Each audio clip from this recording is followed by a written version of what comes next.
The morning sun barely crept over the horizon in Maplewood, Virginia, on a crisp October 12, 2024, when I stepped outside my cozy suburban home to grab a coffee from the corner cafe. I wasn't ready for the gut punch waiting for me. My sleek Mercedes convertible sat lifeless in the driveway, all four tires shredded into jagged, V-shaped wounds. This wasn't some kid with a pocket knife. Metal traps, gleaming like battlefield relics, were bolted deep into my concrete, each one rigged with spring-loaded jaws that snapped back, ready to ruin the next car that dared roll over them. A fake city sign, printed with a convincing seal, declared it all official traffic calming. My hands were dusted with rubber grit as I stood there, heart pounding, trying to wrap my head around who'd turned my driveway into a war zone before dawn. I grabbed my phone, hands trembling, and started snapping photos from every angle, 6 shots of each trap, capturing the heavy brackets drilled into the ground. These weren't cheap pranks. They were precision engineered, built to destroy. My home studio's security mics had caught it all. Rewinding to last night, the playback was dead quiet at midnight, calm at 3 a.m., but at exactly 4:08 a.m., there it was. Click, snap, click, snap, click, snap, click, snap. For metallic claps, each followed by the grind of screws chewing into concrete. Footsteps circled my driveway, steady and deliberate, like someone who'd done this before. This wasn't random vandalism, it was sabotage, planned and executed with chilling confidence. I dialed 911, and Officer Daniels arrived within 15 minutes, his face tightening as he crouched to inspect the traps. "These aren't calming devices," he said, voice low and serious. "They're vehicle shredders, banned on residential property." He grabbed his radio, calling for backup to secure the scene. "Your driveway's a designated ambulance turnaround zone," he added, checking a map on his phone. "This violates federal emergency access laws. Whoever did this endangered the whole block." His words hit like a brick. This wasn't just about my carrot could block medics or fire crews from saving lives. By 9 a.m., whispers spread through Maplewood. My neighbor, Mrs. Harper, a 20-year resident with a knack for sniffing out nonsense, knocked on my door, her eyes wide with worry. "James, did you approve those spikes? They're a death trap for kids biking to school." I showed her the fake sign, and her jaw clenched. "I called City Hall," she said. "No traffic safety program exists. None." Her words carried weight with the neighbors, and doubt about the official setup started to ripple. My friend Sarah, a tech whiz who'd once worked IT for the Homeowners Association, dropped by with her laptop. We pored over the fake sign city seal.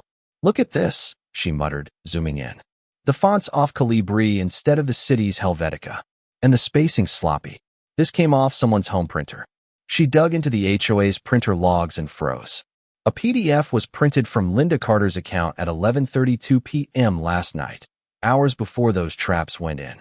The timeline was damning. Linda, the self-appointed neighborhood safety chair, was starting to look like the mastermind. Around noon, Linda marched up to my porch, a clipboard in hand and a laminated badge swinging from her neck, boldly stamped Community Safety Officer with the same fake seal. "I'm here to inspect the traffic calming installation," she declared, her voice dripping with false authority. I called her bluff. "The city says no such program exists, Linda." Neighbors confirmed it.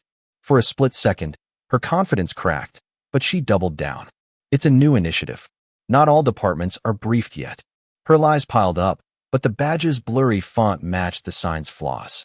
She wasn't just involved, she was running the show. My wife, Emily, a claims adjuster, didn't waste time. She called our insurance company, her voice sharp as she laid out the stakes. "Unauthorized traps on private property void HOA coverage. We need a third-party inspection now, or the whole neighborhood's at risk." Her call guaranteed outside experts would investigate, whether Linda liked it or not. By evening, neighbors were buzzing. Mrs. Harper told 3 families the city had no record of Linda's program. Sarah shared the printer logs with anyone who'd listen. Linda's facade was crumbling, but she didn't stop. By Monday, October 14th, Linda launched a live stream on the neighborhood chat, tagging every resident. Her neon yellow slide screamed, "Illegal home business threatens property values." She flashed photos of my clients hauling music gear into my soundproof studio, painting it as a noisy factory. "This commercial operation endangers our children," she claimed, announcing an emergency safety meeting for Wednesday. Her words were calculated to spark panic, and at work 12 neighbors signed her petition to shut my studio down, some I'd never even met. Fear of dropping property values blinded them to the truth. I fought back by opening my studio to small groups of neighbors. Emily greeted them with coffee, keeping things warm and open. I cranked the music inside, showing how the soundproofing kept every note locked in. "You can't hear a thing outside," I said. Then I showed them the trap springs that snapped back like bear traps. "These block emergency vehicles," I explained. "Fire trucks can't turn around here." The hard evidence shocked them. Sarah backed me up, showing the printer logs to every visitor. "Linda faked city forms," she said. "This is fraud, and those traps are illegal." Her IT credentials gave her words weight, and the tide started turning. Then came the bombshell. On Wednesday night, after Linda's heated meeting, my phone rang. It was Mike, a nervous contractor I barely knew. "We need to talk about what Linda ordered," he whispered. We met Thursday morning at a quiet diner, Emily jotting down every word. Mike's hands shook as he slid sales records across the table. She didn't want traffic calming. She ordered military-grade tire destroyers, built to disable vehicles permanently. I warned her about federal laws, but she insisted. Text from Linda read, "Say it's approved for private use. I'll handle the permits." Another chilling message outlined Phase 2. Traps at every neighborhood entrance to create a gated effect through fear. This wasn't about safety, it was about control. That night, my cameras caught Linda sneaking around at 2 a.m., yanking traps and signs from the ground. I'd dusted the rigs with UV powder days earlier, and it glowed on her hands and clothes, undeniable proof of tampering. She was desperate to erase evidence, but she was too late.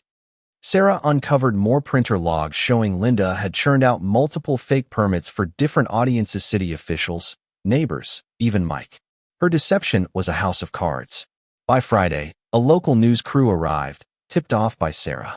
They filmed the traps, as a safety expert explained. These shred tires instantly, risking crashes into homes or pedestrians.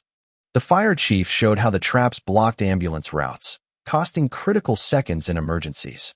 Mike went on camera, admitting these were sold for commercial lots, not homes. The buyer ignored federal rules. Linda showed up mid-broadcast, yelling, "This is private property," as she tried dismantling the traps. Officer Daniels stepped in, announcing a federal investigation for emergency access obstruction. Her meltdown aired live, her lies unraveling for all to see. The insurance company dropped a hammer. The HOA's coverage was voided due to the trap's liability. Neighbors who'd signed Linda's petition backpedaled fast. "We thought it was about safety, not criminal setups," Mrs. Harper told the reporter. The news headline read, "Local HOA official caught in illegal tire shredder scheme." Federal agents arrested Linda Monday morning, October 21st, on charges of obstructing emergency services, reckless endangerment, evidence tampering, and fraud.